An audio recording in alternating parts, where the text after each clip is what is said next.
Okay, today we're going to tie a simple nymph. It's useful both for steelhead, brown trout, rainbow trout, you name it. It's made for stained water or deep water where you want to get the nymph down into the water column pretty fast. I use it quite a bit while euro-nymphing because we're going to add quite a bit of weight to it. This particular one here is tied on a size 10 Mustad hook. It's 3 extra heavy, I believe, and a standard length. So the first thing we're going to do is to apply some 0.015 lead here, just to give it a little bit of extra weight. And I attach a wrap, probably like 5 or 6 wraps here.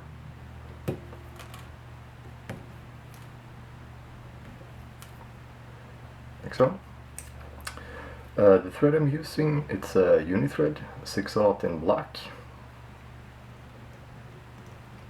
Just attach the thread just behind the lead, and then just wrap up and go down. Here I add a couple of extra wraps just here in this region to cover the difference in height of the lead versus the actual hook shank. And then I just wrap all the way back. I usually go to just beyond where the barb is, or where the hook starts to bend, like so. The next thing we're going to tie in is just some regular goose bites. These ones are in black. And when you tie these ones in, like when you pull them off, you will see that they have a bend to them, so you attach it to the hook. So you kind of get them to splay out, if you can see that right there.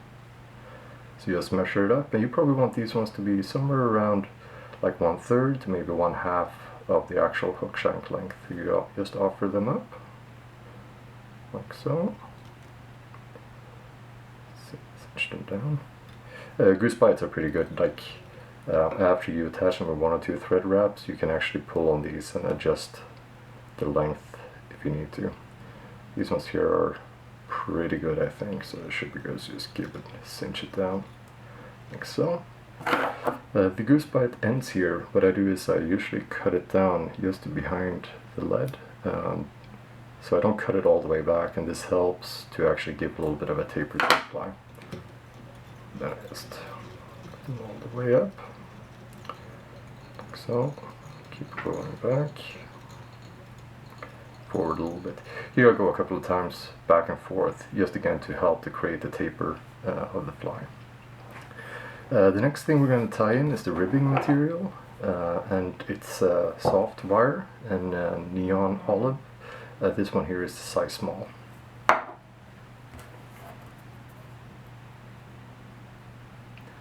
Here I actually attach the wire all the way up here again to where the lead starts in the back. I attach it on the far side, and then I slowly wrap it until it reaches the top here in the back of the shank. Again, this to help create the taper. So this is our ribbing material. The next thing is to create the body, and I use some Mylar, Mylar tinsel in holographic black. This is in 3/64 of an inch.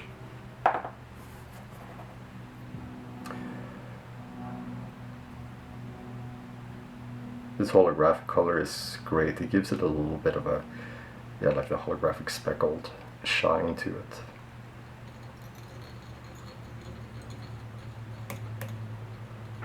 And you wrap the thread all the way up again here to the start of where you have the lead again. And this is where the body is going to go up, and then in front we're going to make the collar. Then you just wrap the tinsel body. Doing some overlapping here on the way up.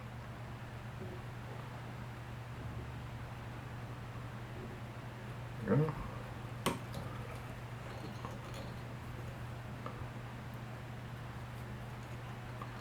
To the back.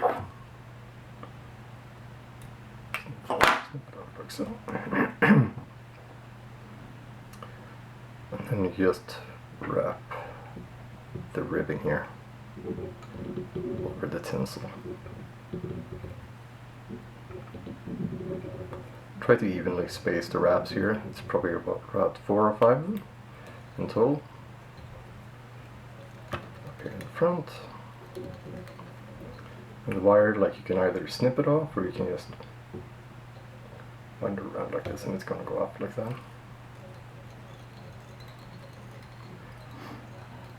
Like so. The next step we're going to do is that we're going to attach the collar. This is also going to be the legs of the nymph. And for that I use a micro UV Chenille. The color is UV black and it's from Hairline Dubbing.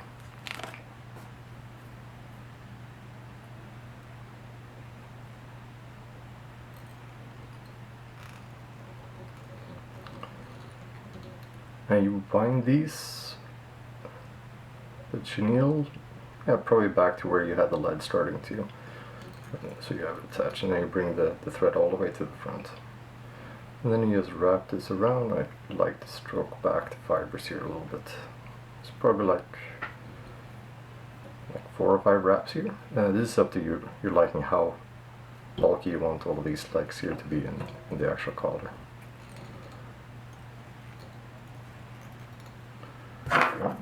Snip it off. So, all that remains here now is just to whip finish.